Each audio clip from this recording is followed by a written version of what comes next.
उनसे हमारी आस्था को कोई कैसे डिगा सकता था।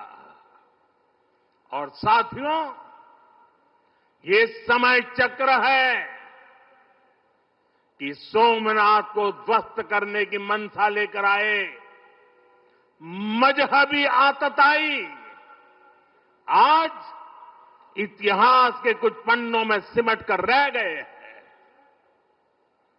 और सोमनाथ मंदिर उसी विशाल समंदर के किनारे गगनचुंबी धर्म ध्वजा को थामे खड़ा है।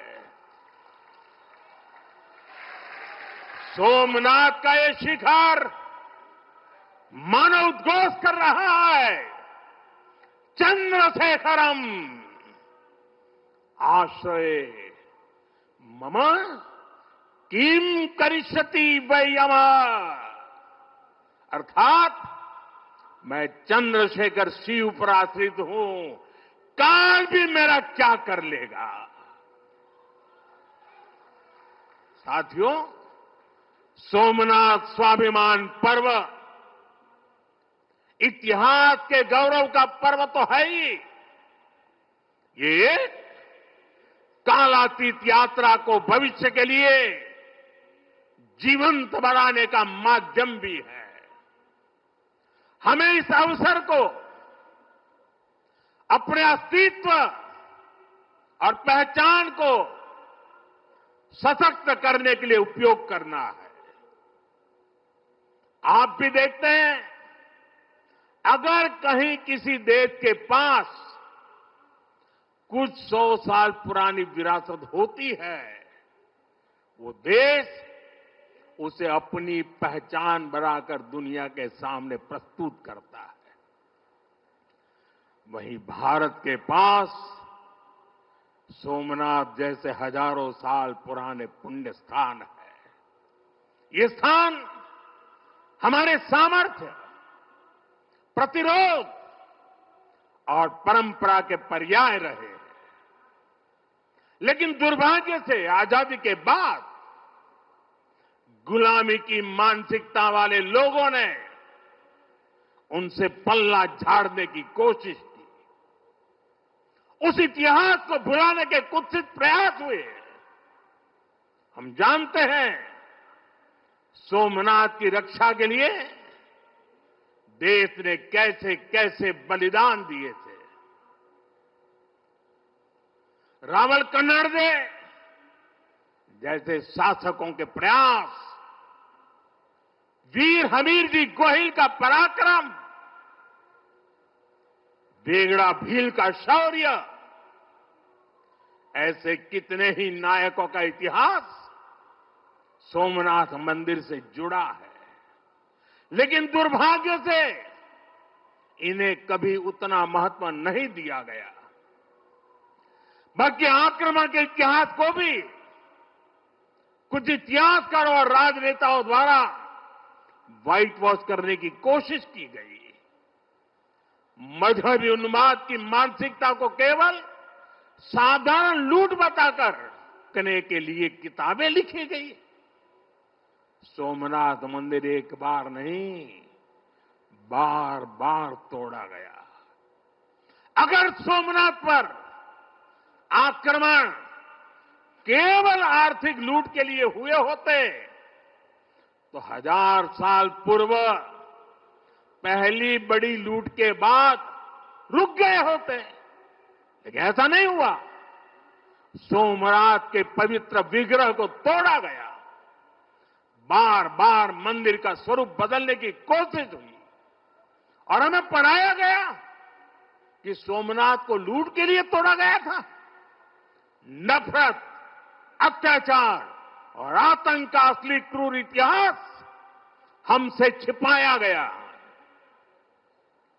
साथियों, हमने धर्म के प्रति ईमानदार कोई भी व्यक्ति ऐसी कट्टरपंथी सोच का समर्थन नहीं करेगा। लेकिन तुष्टीकरण के ठेकेदारों ने हमेशा इस कट्टरपंथी सोच के आगे घुटने टेके। जब भारत गुलामी की बेड़ियों से मुक्त हुआ, जब सरदार वल्लभ भाई पटेल ने सोमनाथ के पुनर्निर्माण की शपथ ली, तो उन्हें भी रोकने की कोशिश की गई। 1951 में तत्कालीन राष्ट्रपति डॉक्टर राजेंद्र प्रसाद के यहां आने पर भी आपत्ति जताई गई। उस समय सौराष्ट्र के सर्वाधिक मशहूर हमारे जाम साहब महाराजा दिग्विजय सिंह जी आगे आए थे। भूमि अधिग्रहण से लेकर सुरक्षा व्यवस्था तक उन्होंने राष्ट्रीय गौरव को सबसे ऊपर रखा था। उस दौर में सोमनाथ मंदिर के लिए जाम साहब ने 1 लाख रुपए का दान दिया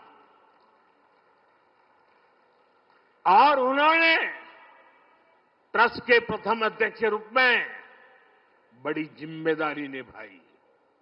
भाइयों बहनों, दुर्भाग्य से आज भी हमारे देश में वो ताकतें मौजूद है, पूरी तरह सक्रिय हैं, जिन्होंने सोमनाथ पुनर्निर्माण का विरोध किया।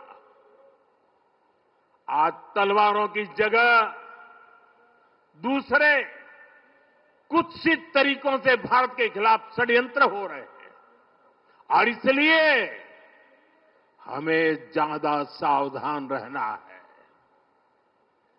हमें खुद को शक्तिशाली बनाना है, हमें एक रहना है, एकजुट रहना है, ऐसी हर ताकत को हराना है जो हमें बांटने की साजिश से रच रही है। साथियों, जब हम अपनी आस्था से जुड़े रहते हैं, अपनी जड़ों से जुड़े रहते हैं, पूरे स्वाभिमान के साथ अपनी विरासत का संरक्षण करते हैं, अपनी विरासत के प्रति सजग रहते हैं, तो हमारी सभ्यता की जड़ें भी मजबूत होती है। और इसलिए पिछले 1000 वर्षों की यात्रा हमें अगले 1000 वर्षों के लिए तैयार रहने की प्रेरणा देती है। साथियों, राम मंदिर प्राण प्रतिष्ठा के ऐतिहासिक अवसर पर मैंने भारत के लिए 1000 साल का विराट स्वप्न सामने रखा था। मैंने देव से देश के विजन के साथ आगे बढ़ने की बात कही थी। आज देश का सांस्कृतिक पुनर्जागरण करोड़ों देशवासियों में नया विश्वास भर रहा है। आज हर देशवासी के मन में विकसित भारत को लेकर एक भरोसा है। आज 140 करोड़ भारतीय भविष्य के लक्ष्यों को लेकर संकल्पित है। भारत अपने गौरव को नई बुलंदी देगा। हम गरीबी के खिलाफ अपनी लड़ाई में जीतेंगे। हम विकास की नई ऊंचाइयों को छुएंगे। पहले दुनिया की तीसरी बड़ी अर्थव्यवस्था बनने का लक्ष्य, फिर उसके आगे का सफर, देश अब इसके लिए तैयार हो चुका है और सोमनाथ मंदिर की ऊर्जा हमारे इन संकल्पों को आशीर्वाद दे रही है। साथियों, आज का भारत विरासत से विकास की प्रेरणा लेकर आगे बढ़ रहा है। सोमनाथ में भी विकास भी विरासत भी, ये भावना निरंतर साकार हो रही है। आज एक और सोमनाथ मंदिर का सांस्कृतिक विस्तार,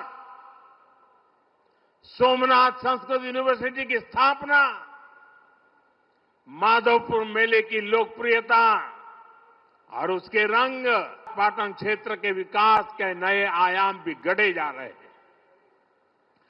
केशोद एयरपोर्ट का विस्तार किया जा रहा है। इससे देश विदेश से श्रद्धालु सीधे सोमनाथ तक पहुंच सकेंगे। अहमदाबाद से वेरावल वंदे भारत ट्रेन की शुरुआत से तीर्थयात्रियों और पर्यटकों का समय कम हुआ है। इस क्षेत्र में यात्रा धाम सर्किट का विकास भी किया जा